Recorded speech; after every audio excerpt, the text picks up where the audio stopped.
शुभ आनंद channel में आप सभी का स्वागत है। आप सभी जानते हैं कि हिमालय की गोद में बसे केदारनाथ 12 ज्योतिर्लिंगों में से एक है। इस पवित्र स्थान को भगवान शिव का निवास स्थान माना गया है। ये जगह अपने आप में ही रहस्यमय है। आज हम आपको केदारनाथ धाम के बारे में कुछ अद्भुत रहस्य बताने जा रहे हैं।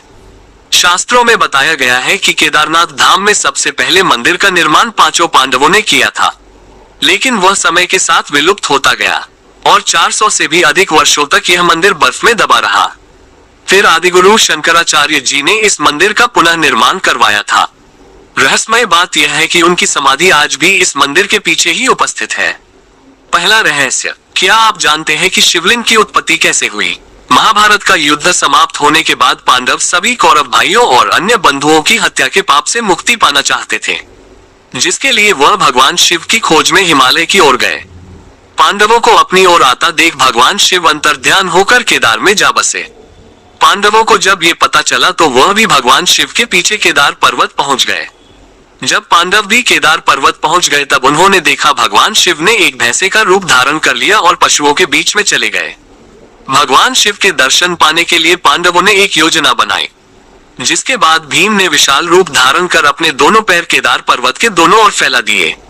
सभी पशु भीम के पैरों के बीच से गुजर गए, लेकिन भैंसे के रूप में भगवान शिव ने जैसे ही पैरों के नीचे से निकलने की कोशिश की तभी भीम ने उन्हें पहचान लिया। भगवान शिव को पहचान कर भीम ने भैंसे को पकड़ना चाहा तो वह धरती में समाने लगा। तब भीम ने भैंसे का पिछला भाग कसकर पकड़ लिया। भगवान शिव पांडवों की भक्ति से प्रसन्न हुए और उन्हें दर्शन देकर उन्हें पाप से मुक्त कर दिया। कहा जाता है कि तभी से भगवान शिव को यहाँ भैंसे की पीठ की आकृति के रूप में पूजा जाता है। मान्यता है कि इस भैंसे का मुख नेपाल में निकला, जहां भगवान शिव की पूजा पशुपतिनाथ के रूप में की जाती है। दूसरा रहस्य, मंदिर की वास्तुकला अद्भुत है। यह मंदिर कटवा पत्थरों के भूरे रंग के विशाल और मजबूत शिलाखंडों को जोड़कर बनाया गया है। 6 फुट ऊंचे चबूतरे पर खड़े 85 फुट ऊंचे, 187 फुट लंबे और 80 फुट चौड़े मंदिर की दीवारें 12 फुट मोटी हैं। आश्चर्य की बात यह है कि इतने भारी पत्थरों को इतनी ऊंचाई पर लाकर व तराशकर कैसे मंदिर की शक्ल दी गई होगी। खासकर यह विशालकाय छत कैसे खंभों पर रखी गई होगी। उस समय में पत्थरों को एक दूसरे में जोड़ने के लिए इंटरलॉकिंग तकनीक का इस्तेमाल किया गया है। ये बात अपने आप में एक रहस्य है।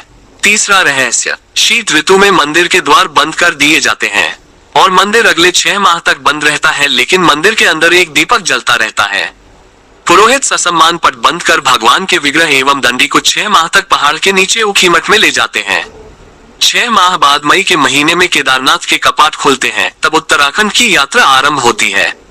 6 माह मंदिर के अंदर और उसके आसपास कोई नहीं रहता है, लेकिन आश्चर्य की बात यह है कि 6 माह तक मंदिर के अंदर दीपक भी जलता रहता है और निरंतर पूजा भी होती रहती है और वैसी ही साफ सफाई मिलती है जैसा छोड़कर गए थे। चौथा रहस्य, 16 जून 2013 की रात प्रकृति ने कहर बरपाया था।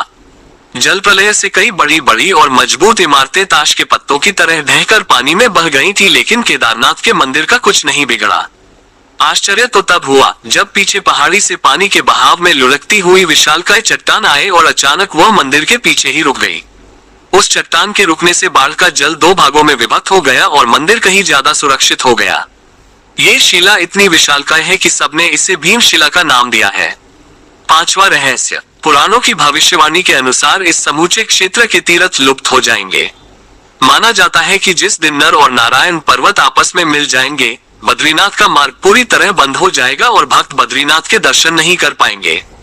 पुराणों के अनुसार वर्तमान बद्रीनाथ धाम और केदारेश्वर धाम लुप्त हो जाएंगे और वर्षों बाद भविष्य में भविष्य बद्री नामक नए तीर्थ का उद्गम होगा।